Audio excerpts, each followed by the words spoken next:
I was young, milk was the indisputable food. One of the few foods you can never have too much of. Well, I drank my fair share of it. I drank tons.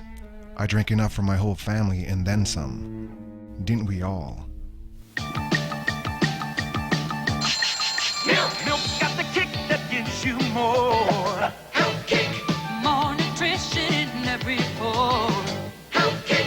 I'm moving through the rhythm of a brand new day, 'cause the vitamins in milk help me on my way. Kick.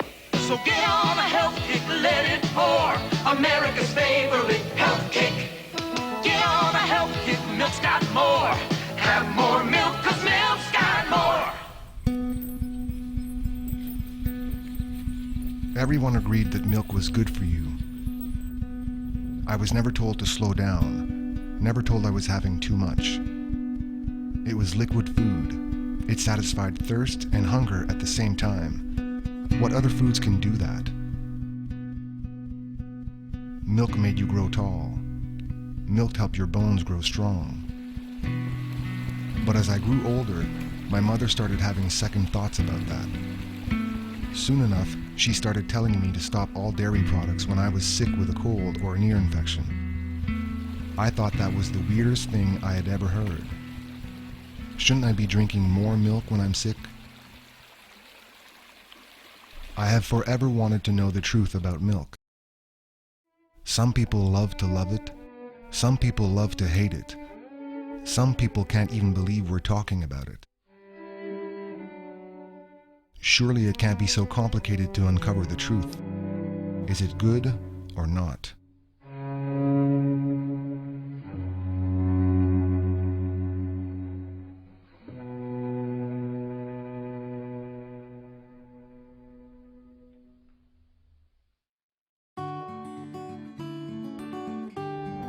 Ladies and gentlemen, in preparation for landing, please throw your baggage under the seat in front of you. Later articles may be placed in the overhead bins. It turns out there are a number of people out there that have something to say about milk. One of the most vocal is Robert Cohen. Back in the 90s, he wrote a book called Milk, the Deadly Poison, which caused quite a stir and got him all over the media. Money is spent by the dairy industry. If you're a doctor, you call their toll-free number 800-Y-MILK. They'll send you $200 worth of free information. You call my toll-free number 888-NOT-MILK, you'll get the truth. We're getting the message out as one voice to America. Milk does not do the body good. Robert Cohen, you wrote a book called Milk, the Deadly Poison. How dare you? When I wrote the book, I didn't know. I didn't know how bad it really was. Now I've learned.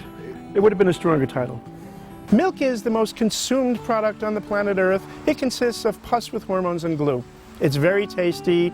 It kills us before our time, and it's something we use to control the herd.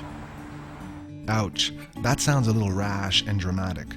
Nonetheless, my conversation with Robert is long and informative. Diarrhea. 177 million cases of foodborne illness every year, according to our Centers of Disease Control. And 40% of the average diet, 666 pounds, is milk and dairy. That's what does it. So what are you drinking here? What's this milk that you're drinking? This milk is a special kind of milk called soy milk. It comes from a bean. It's a soy chai, which means that it's made with the spices of cardamom, ginger, cinnamon, clove, a little bit of pepper, and it's a wonderful drink. Yeah, it's great. Isn't it okay? You're drinking it. It's not bad. It's not bad, actually. You want to go get a glass of milk for yourself? I just may. You just may? Would you be okay with that? I would be fine with it as long as you feel like drinking the pus and the hormones and the glue. But it's not all bad news.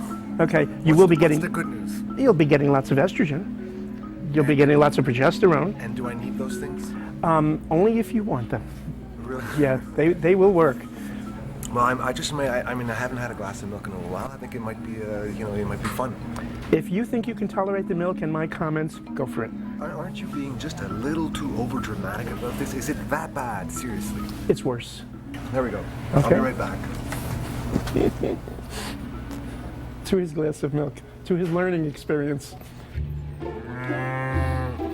Seriously, Robert's opinion just feels blown out of proportion. We've been drinking milk forever. We can't all be wrong. Do you guys drink milk?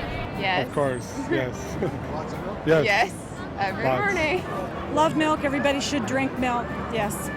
Absolutely. At our age, the calcium. I love milk, yeah. I drink milk, yes. I hate milk. This morning I had this large cold glass of milk. No, I don't drink milk because I don't like the taste.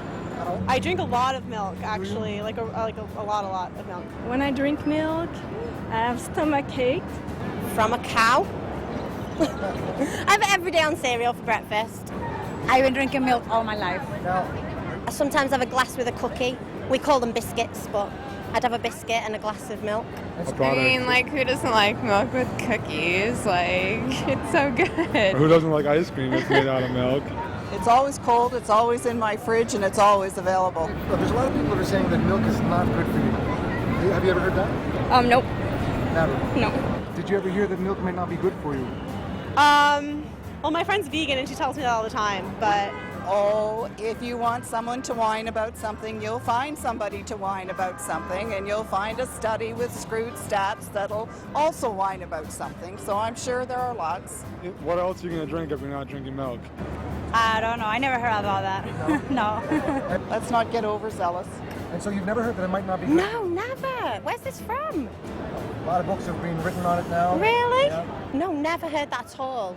I'm going to have to look into that. Well, that's what I intend to do as well, as I continue to search for other people with educated opinions on milk.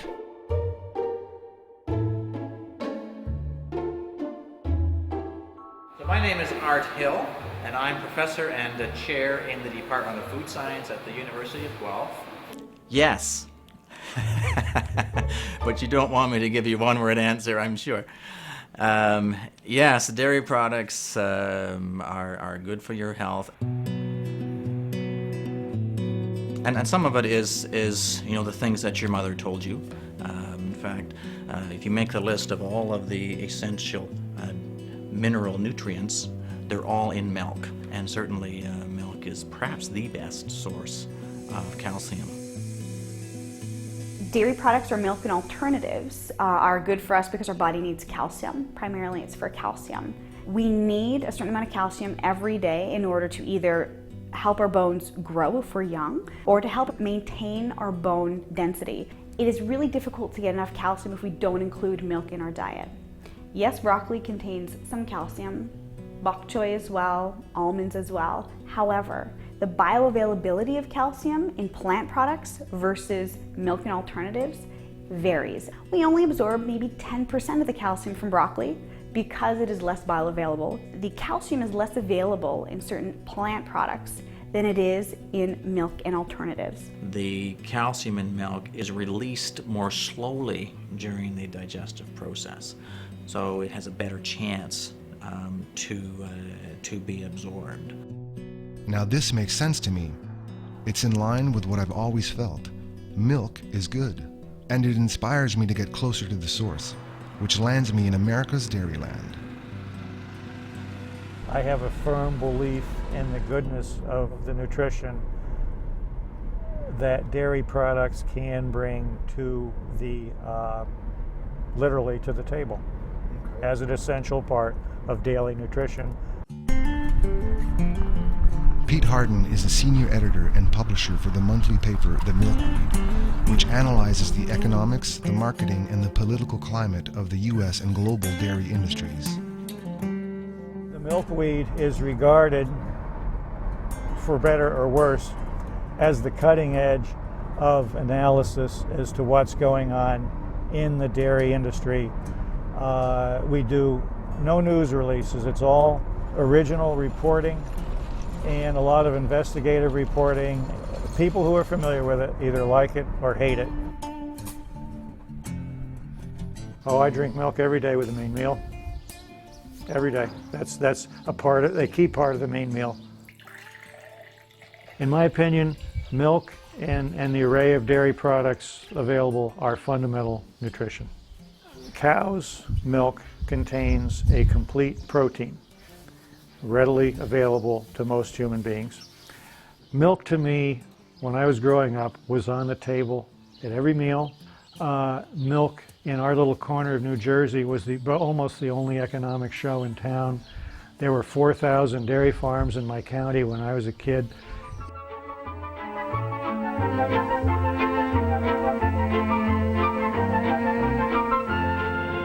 Since time began, milk has been one of the most nutritious of all foods.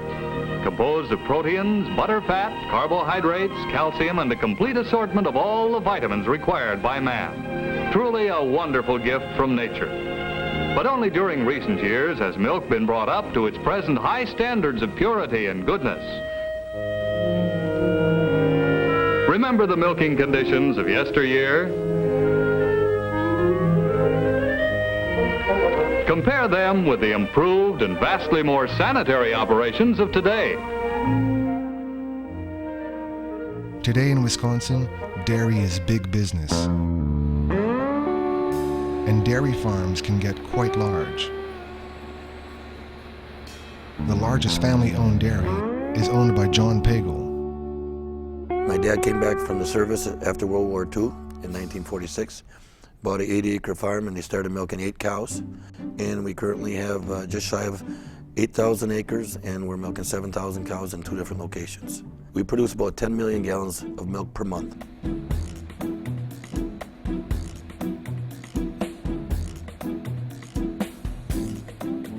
Milk has always been nature's best food. There's proof for bone density and structure for children, twice as many bone fractures on kids that did not drink milk as kids that do. It's important that everybody has some type of dairy product in their diet. I drink milk every day, 3 glasses plus. In Wisconsin, the dairy industry, the dairy heritage has been so strong. It's the #1 industry in the state of Wisconsin. And if we're going to continue to modernize and consolidate, we need to educate the people that consolidation is a good thing, not a bad thing. And if we can get local support that are not people from the industry, it's better for everybody. Wisconsin, of course, has smaller farms as well. Those were run by people who like to think they have relationships with their cows. I mean, people love pets, and I like to think that we have 100 and some pets because we try to give them a good life, and I think that they understand that maybe, I don't know. Milk is complete nutrition. It's all you need, so Jim told me when I came here. Well, Jim may have been wrong about that. I think you need more than just milk, but I was a dairy farmer, like I said. Milk is the best way to convert inedible plants to quality human protein. Even people that, really like family farms and bioorganic food don't know exactly what a farm is like. They don't know that cows manure every day and manure is messy and that sort of thing. And I think everybody should know where their food comes from. When you buy a carton of milk, there's generally a picture of a cow in the grass and a red barn in the background. Well, that's not the way most milk is produced, but that's the way it's sold as being produced. So, production practice is really the big difference, I think, in what the farmers are doing, how they're raising their animals, how they're caring for the land.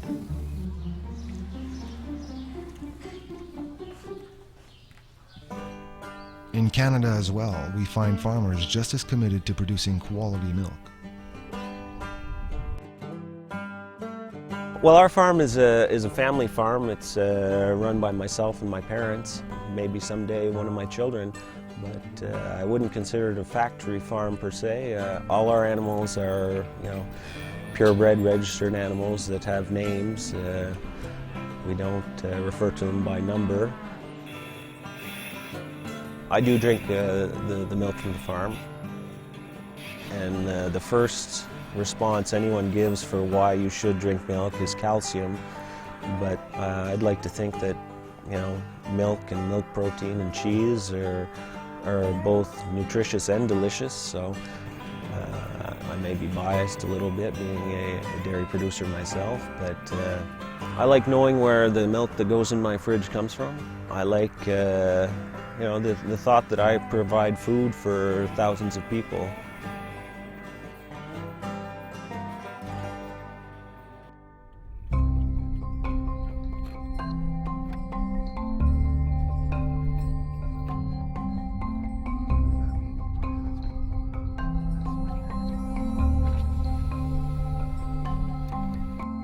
1,000 miles away, on the other side of the spectrum, we find Neil Barnard. Now is the time to get on the track to a slimmer body, a healthier body.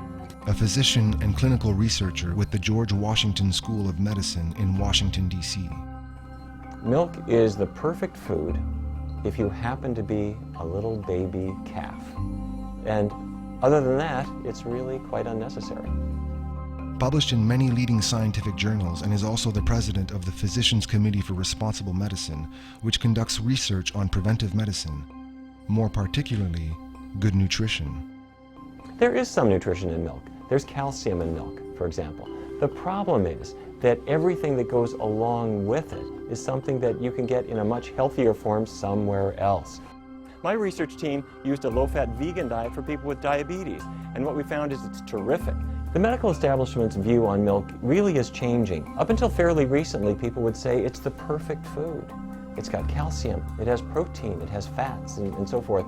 But starting a couple of decades ago, people started to become concerned. Number one, the milk sugar causes digestive problems. But it was much more than that. The milk fat turns out to be a kind of fat that may raise cholesterol and may cause other kinds of problems. There's even been some new research showing links with prostate cancer. So the view on milk really has changed from very positive to now one of real caution. Your best food investment that means health and strength. Milk, all fresh, all pure, all energizing, and all good. Triple goodness, thanks to modern dairies and Old Bossy. Historically, people have hoped that milk would prevent osteoporosis. After all, it has calcium in it. But when you do the studies and you actually look over the years, people who drink the most milk have either no protection at all from fractures, or they may even have more fractures than other people. The reason seems to be that that little bit of calcium is not enough to make a difference. And the protein that's in milk, some of the other factors like sodium in milk, may actually be harmful. Best case scenario, milk is not helping against osteoporosis. Some evidence suggests it might even be harmful. You know, many people will say, well, let's make milk healthier. Let's take all that fat out and have non-fat milk. And you know what? That's a good move. And you can make it healthier still by taking out those proteins that tend to trigger allergies, migraines for some people. And then you could take the hormones out, remove all of that, and pretty soon you know what you're going to be left with? A glass of water. And maybe that's what we really should be drinking. As it turns out, Dr. Barnard is not the only researcher to raise concerns about the effects of milk on our health. I came from a dairy farm, milk cows. So I thought cow's milk is the best thing going. I thought the good old American diet, high in fat, high in protein, and so forth, with a lot of meat. I always thought that was the best there is. So my research in the early days was kind of focused on that. In fact, my doctoral dissertation was focused on the question of how do we produce animal protein more effectively. Dr. Campbell has been at the forefront of nutrition research for the last 40 years. He is the Jacob Gould Sherman Professor Emeritus of Nutritional Biochemistry at Cornell University, and has also taught at Oxford in England. He wrote a controversial book called The China Study, which tells the story of his research project on nutrition that took over 20 years of his life. The study has been touted as the most comprehensive study of health and nutrition ever conducted. We focused on this question: does protein really increase liver cancer? Incidentally, liver cancer in animals is a good model to study cancer in general. We can learn a lot of things that way. So we wanted to know, is it really true? Because that was really odd. So we did lots of research for the next 27 years on that project alone, and published at least 50 papers in professional journals. We got it peer-reviewed many, many times over. What we found was that we could turn on cancer growth by giving more protein, and turn it off by taking, decreasing the protein. Increasing the protein turned it on, decreasing it turned it off. Then we did lots of studies, biochemical studies, clinical studies, and things like that in these animals to understand, how does this work? And we found every time we looked for an explanatory mechanism, which enzyme, which hormone, which this, which that, every time we looked for an explanatory mechanism, we found one. What turned out to be a really important observation, because that tends to upset the apple cart for what Western medicine is all about. You know, there's something else going on here. So the effects were with the protein was dramatic, and the protein that we tested that was doing this was casein. Casein is the main protein of cow's milk. I'm come from the dairy farm. Early part of my career, I'm saying, hey, we got to have more animal protein. And here, one of the most important proteins of all in the minds of most people, cow's milk protein, was turning on cancer. I said, whoa, this is a bit much. But we studied it so thoroughly in so many ways, got it published and so forth. I had colleagues review it and all of that. And I mean, I dare anyone to try it. It works. It's really dramatic. And the protein level that required to turn on cancer is the protein that's fed in excess to the amount we need. Protein is an important nutrient. We need protein. Absolutely we need protein. But we only need so much. Most of us consume in excess of that. So it's the amount in excess that turns on cancer.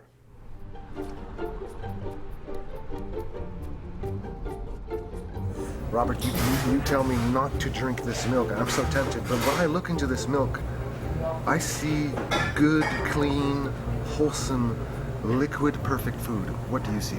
Let me look. Let me look and see what you're looking at there. No, I don't see the same thing.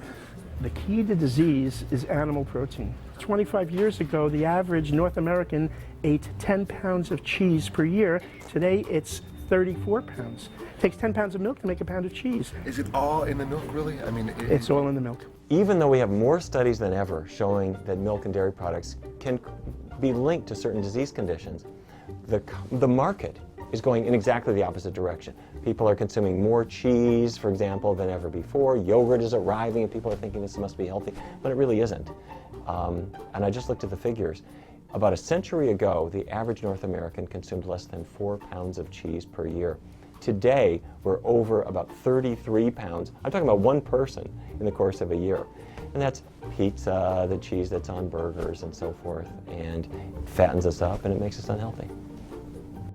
So if milk is really that bad, why in the world is it still included in our food guides? We have a food guide in order to place food in categories according to the nutrient that is the most present in these foods. A lot of people think that the food guide is controversial because the grain people gave them money, that the dairy farmers gave them money to put these foods on the food guide. Are we paid to say a certain thing? Absolutely not. When USDA changed what their recommendations are for the food service, especially in the school systems and the meals that we feed our children with, they increased the amount of dairy products inside of the meals recommended for our kids in our schools. So that tells you that somebody is starting to understand the importance of dairy in a diet. Milk fat is probably the area that gets the worst image publicly. However, there's some good news stories emerging there as well. If you're going to eat fat, there's lots to commend milk fat. Yes, there's high levels of saturated fats, but it also has, among those saturated fats, a large proportion of those are medium chain fatty acids. Perhaps one of the best known examples is conjugated linoleic acid. And you can buy CLA, conjugated linoleic acid, you can buy CLA tablets. CLAs have been shown in the past 25 years or so, in great part through research at the University of Wisconsin, to be among the greatest cancer-fighting substances in the diet. What's good for me may not be good for you, or at least it may not have the same effect in your nutritional profile as it has in mine. So for example, if you take something again from milk, Different people metabolize cholesterol differently. So I may be able to consume large quantities of cholesterol, and it doesn't affect me very much. In fact, that seems to be the case because I eat a lot of cheese and my cholesterol levels are okay. That one's amazing. Nutrition is always changing. Nutrition is an evolving science, and we do sometimes, very often, find new evidence that may make us reverse a recommendation that we've had in the past, and that's normal. And I think that's why there's so much room for conspiracy theories and so much room for myths, is because we seem sometimes to flip-flop between our recommendations when in fact we're trying to go with the scientific research, which is always changing. When we look at the food guidance diagrams that have evolved over the decades, milk has had sort of a special place, including its own food group. And there's really no reason for that. And when you ask people why that is, they'll say, well, it has calcium, and so people should consume it for calcium. The fact is there are plenty of other calcium-containing foods, and frankly, I think we should have kicked out the milk group a long time ago.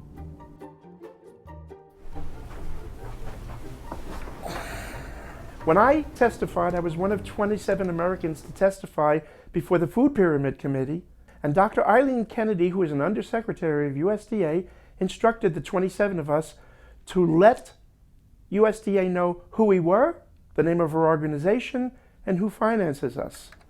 So my turn came and I said, Dr. Kennedy, my name is Robert Cohen.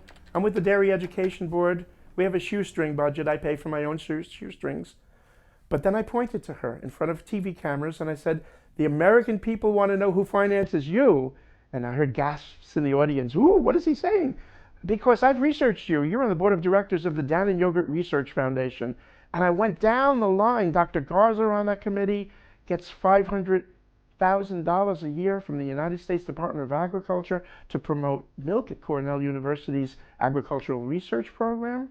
And up and down the line, Shirley Watkins, name after name at USDA worked for the dairy industry. So it came as a shock when I researched and found out these dirty little secrets, but it's all about cash flow. Money, money. It's all about money. The fundamental, beyond any of the discussions of nutrition, dairy generates tremendous cash flow on a daily, weekly, and monthly basis. So money blurs the truth. It wouldn't be the first time I hear that, but it certainly feels like there is quite a world behind those milk mustaches.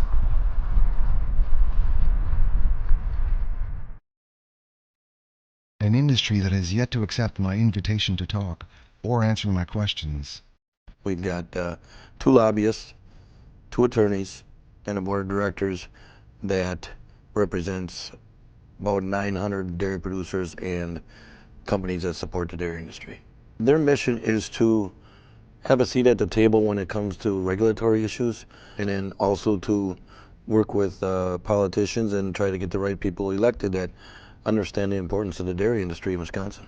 I found Richard Nixon in the White House, our great president, who said the most famous quotation out of the White House in his administration, "I am not a crook." Was he a crook? I ask people, was he a crook? Because I filed a Freedom of Information Act request for March 23rd, 1971, when he's visited by 3 members of the dairy industry, holding each a duffel bag filled with $1 million cash. He got $3 million cash on that day. The next day, at a session of his cabinet, he arbitrarily raised the price of milk. It wasn't even an issue, 17 cents per 100 pounds, which turned out to be a $300 million price increase. 1 week earlier, the Secretary of Agriculture, Clifford Harden, said there'd be no increase in the price of milk that year because of the enormous surplus. So Nixon took a $3 million bribe to give the dairy industry a $300 million cash increase. President after president has done the same thing. So another industry tinted with corruption. It isn't the first time I hear that either. But that doesn't mean the milk itself is bad. But the disagreement and controversy continue. I think we could trace back some of the controversy in dairy to the late 80s when Monsanto Corporation was developing their synthetic cow growth hormone, which a biotech hormone which, if injected into some cows, would create 10 or 15 pounds of more milk per day, so Monsanto claimed. In 1990, during the approval process for the genetically engineered bovine growth hormone, known as RBGH, or RBST, recombinant bovine somatotropin, I learned that Monsanto's laboratory animals, everyone got cancer from the study. The study was done in France for Searle Pharmaceuticals for Monsanto. It was a very famous 90-day study that I learned was a 180-day study. They call the second 90 days the reverse phase of the study. And during that phase, every animal got cancer.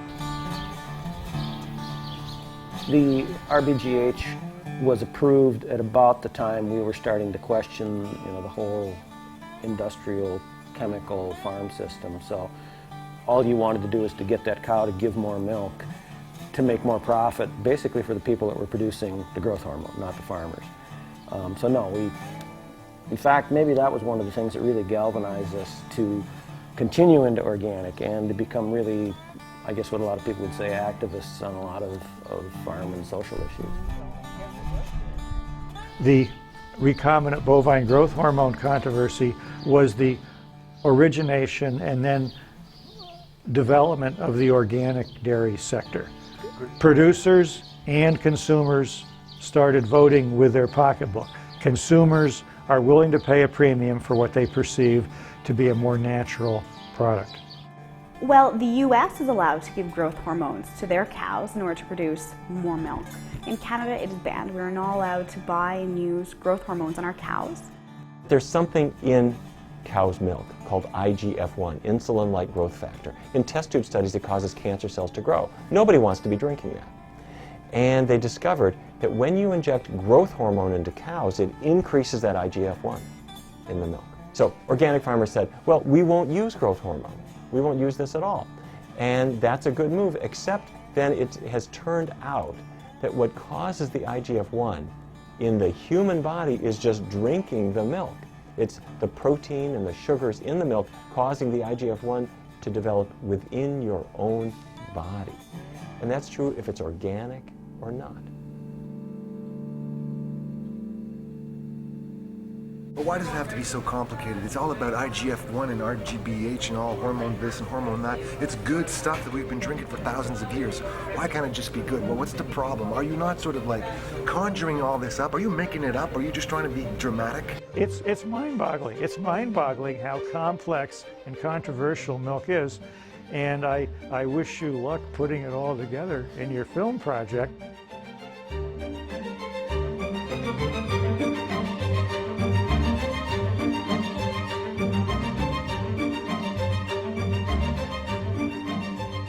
Milk is a fraud. An excellent source of calcium. Everything's wrong. Milk does the body good. It looks disgusting to me. Migraines, arthritis. Scientific studies have not proven in the long run. I don't like people lying. I will tread carefully on this one. I'm particularly concerned about children. Milk is complete nutrition. Nutritious and delicious. 2 glasses, 3 glasses a day. Milk fat. Saturated fat. The wrong kind of fat. Protein, fat, calcium. Conjugated linoleic acid. It's a better quality product. Just drinking the milk. Because I like the taste. The phrase cash cow comes to mind. Financial incentives. Market share. 300 million cash increase. We were tired of chemicals. And progesterone and prolactin and melatonin. Too much protein. Recombinant bovine growth hormone. Cholesterol, prostate cancer. Significant anti-carcinogenic properties. Gastrointestinal peptides, hypothalamic hormones. Milk needs to be served at the correct temperature, nice and cold, fresh and cold.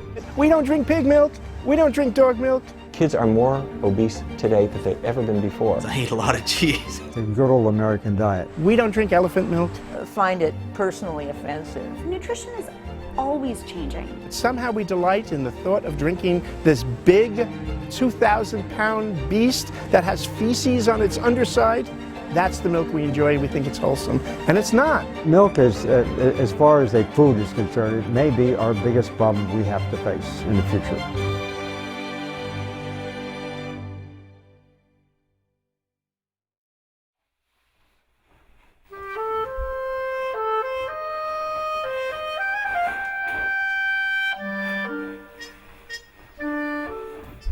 Have you ever taken a milk bath?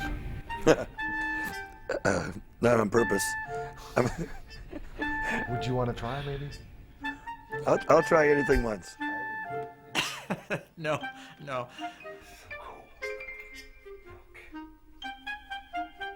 Have you ever thought of taking a milk bath?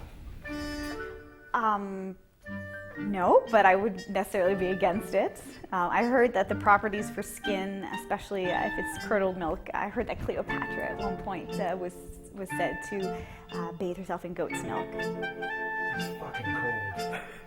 No. Why not?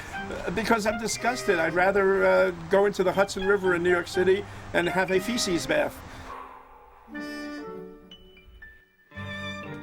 Oh, this is hilarious. You really did it. All to do what exactly? To stew in the very enigma that plagues my thoughts. Okay, well, I will never again question your dedication to the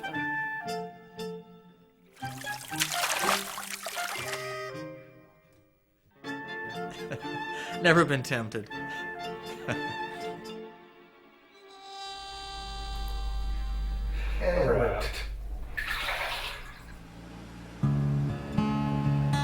Milk. How we consume it, how we prepare it, and how our bodies react seems to be infinitely complicated. Elucidating what I thought was just a simple yes or no question is more complex than I ever imagined. I'm left with a bunch of disagreeing people and no real answers.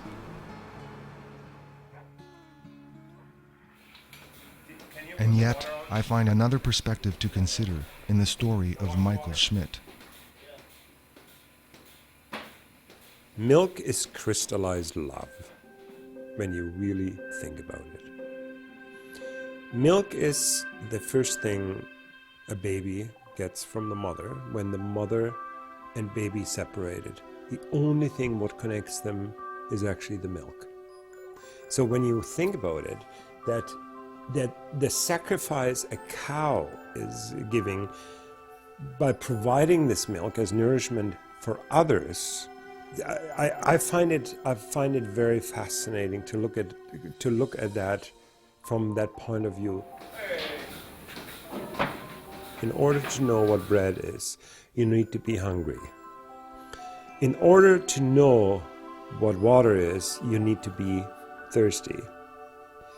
In order to know what milk is, you need to love. And so I would say milk is a physical manifestation of love. And when you cherish it in that way, and when you look at that in that way, then milk becomes a completely different substance than the commodity on our corporate farms. Michael Schmidt is considered a fringe dairy farmer. He is a producer and staunch advocate of raw milk.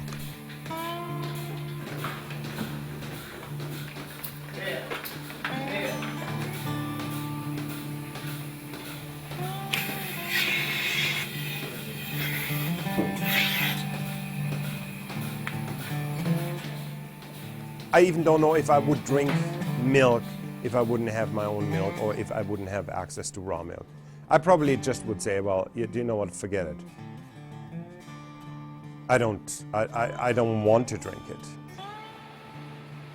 It didn't occur to me until I actually arrived in Canada that milk itself can be portrayed as a dangerous product. And that is where I think I became very passionate and said, no, that's impossible. That's impossible. When you look at you know, how France and Switzerland and Austria and Germany, what colorful variety of products they make out of raw milk, and here it seems to be a white poison, so it didn't make sense.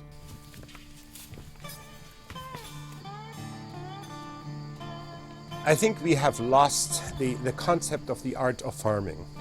Food became a commodity, and food was not anymore a cultural expression of society. And therefore, we have no understanding that a living food is the most important thing for a living body. And if you eat a dead food, that has its effect on your body in the same way. Michael Schmidt is not the only raw milk advocate.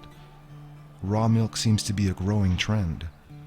There is an increasing number of people in the U.S. considering it as a viable option.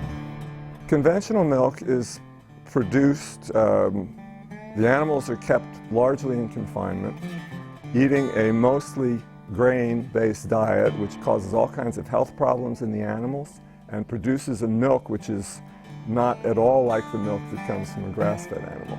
That milk is then put through literally miles of pipes and tubing in a milk plant. It comes out the other end as the products that you see in the supermarket, completely devoid of life, enzymes. Ron Schmidt is the author of The Untold Story of Milk, which depicts the history, the politics, and the science of what he considers nature's perfect food.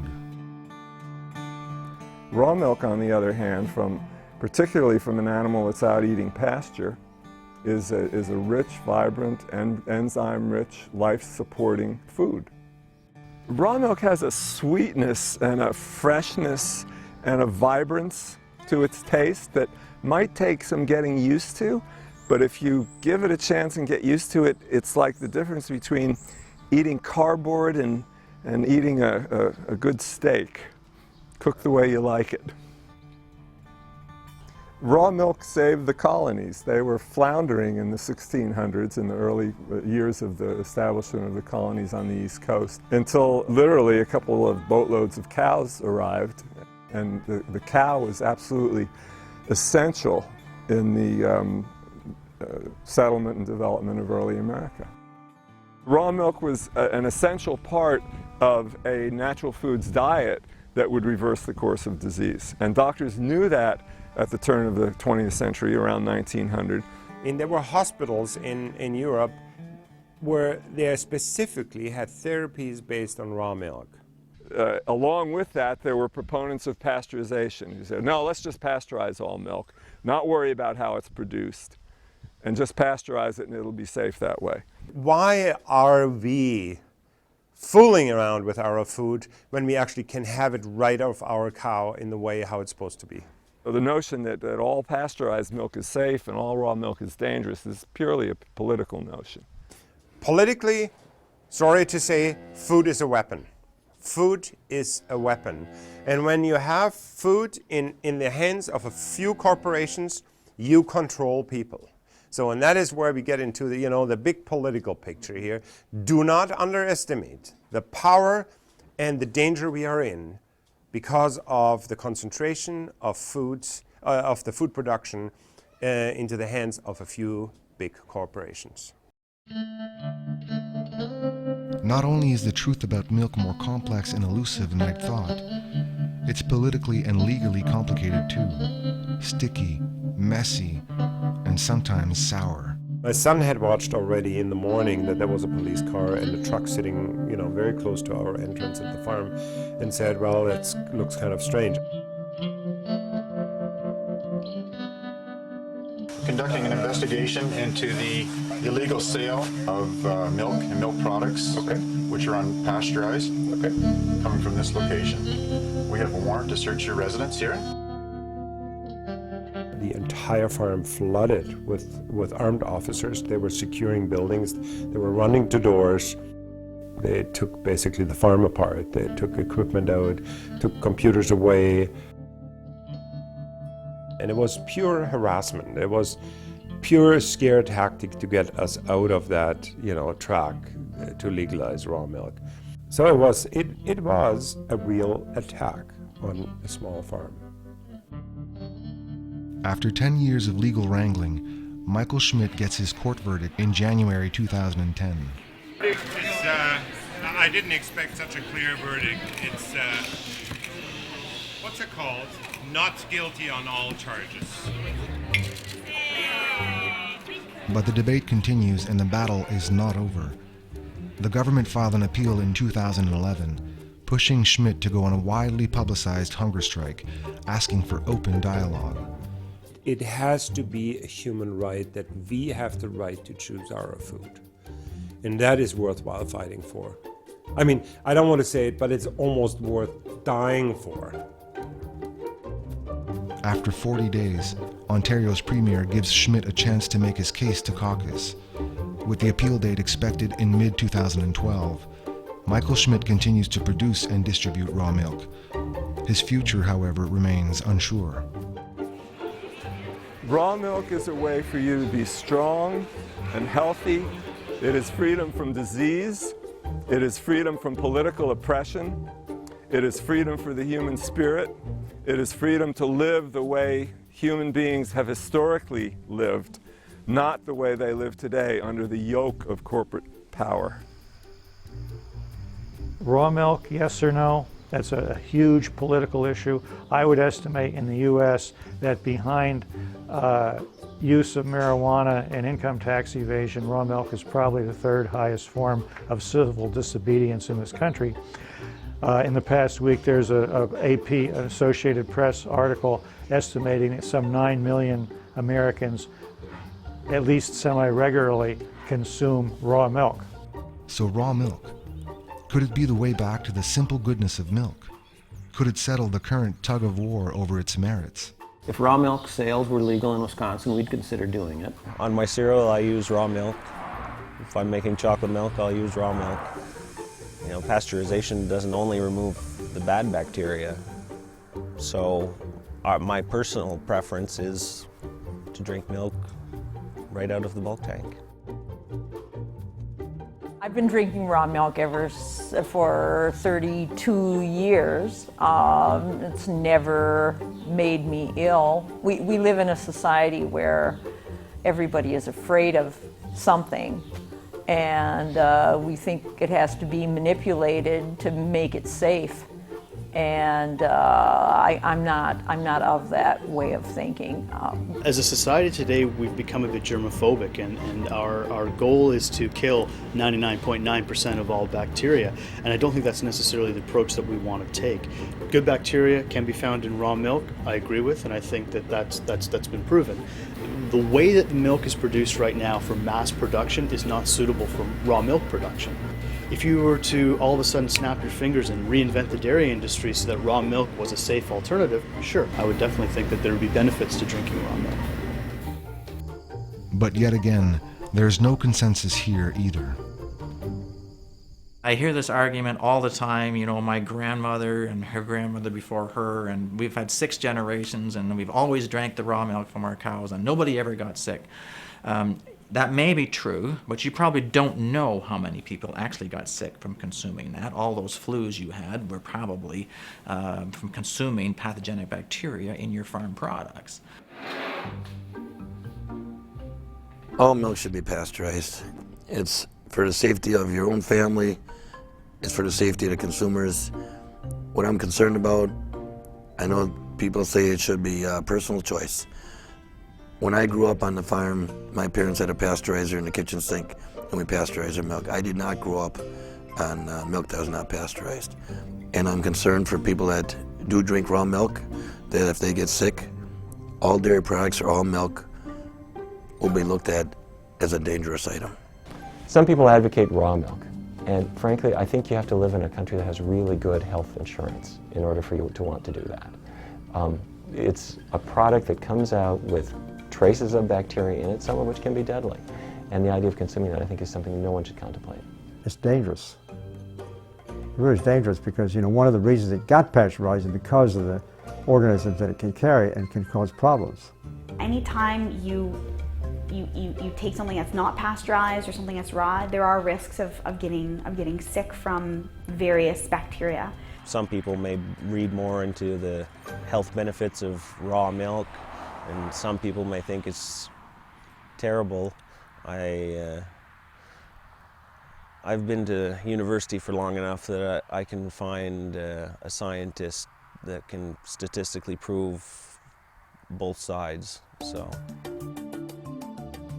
I guess it personally bothers me, and we've talked about this before, that for someone to say that what you're selling is unsafe and the only way to make it safe is if we pasteurize it.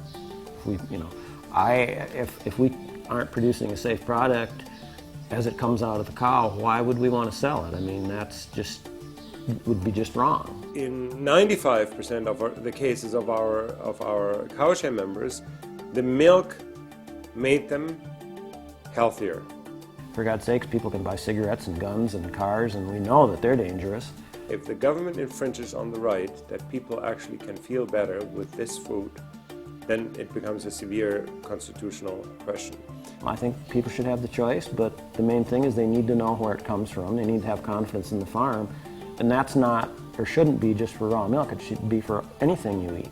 I'm not scientifically capable of saying that raw milk is going to save the universe and is the perfect health food. But I think the raw milk advocates have put a lot of science, a lot of research, a lot of personal experiences into what they're pushing, and they are bucking up against a federal agency which is nothing but a shill for the major corporate interests in food in this country.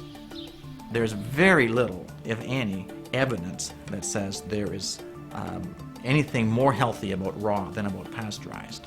On the other hand, what we can say with absolute scientific certainty is that the risk associated with raw milk is massively higher than the risk associated with pasteurized milk. And at some point you have to just say, wait a minute. This is a cow. And the milk was produced for the cow's baby, to help that baby grow very rapidly. And after the age of weaning, even the calf doesn't consume milk anymore. So this product in humans is linked to just as many health problems as the commercial milk is linked to. Come on. Our society was built, this country was built on the nourishment of milk. If milk was the last food left on Earth, I would probably be one of the first to go, because I wouldn't be eating it. And I can't imagine a world, because the cow wouldn't survive if all that was left was milk, because cows don't drink it. How do they get the calcium if they don't drink milk? Boy, it just beats me. They eat grass, they eat green things, and that's what I would do.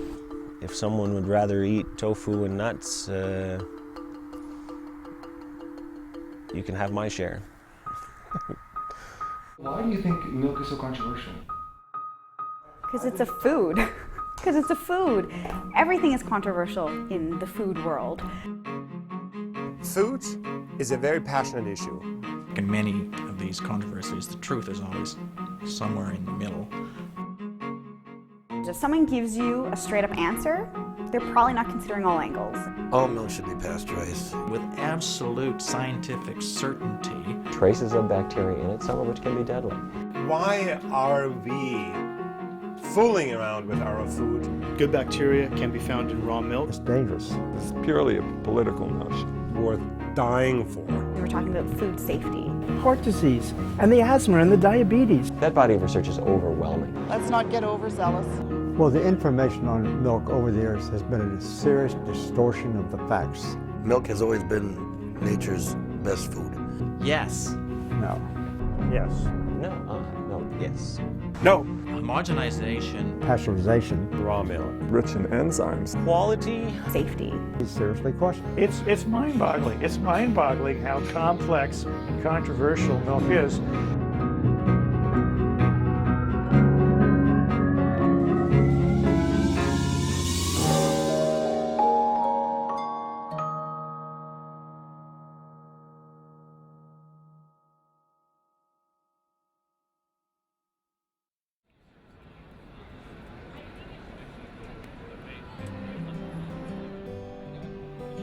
Don't we humans just love to bicker?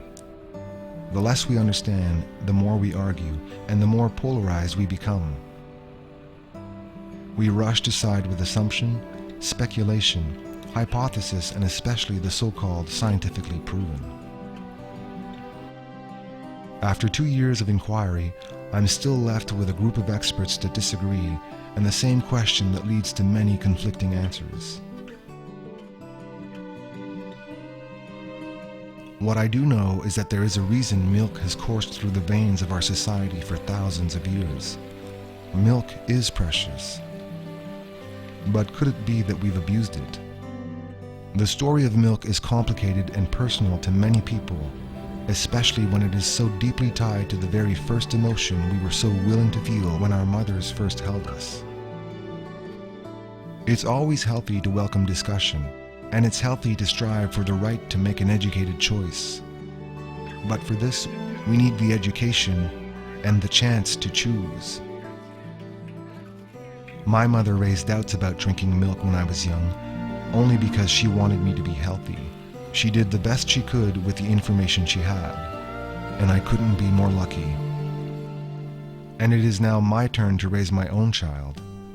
I will share the information with my daughter just like my mother did with me, and encourage her to be brave enough to continue seeking the truth as it evolves, and make her own educated choices. Yeah. I'm going to have it ready. You're laughing now, but tomorrow you're going to feel it. It tastes good, right? Fantastic. Tastes good. You even got a little milk mustache there. Good. Makes you look beautiful.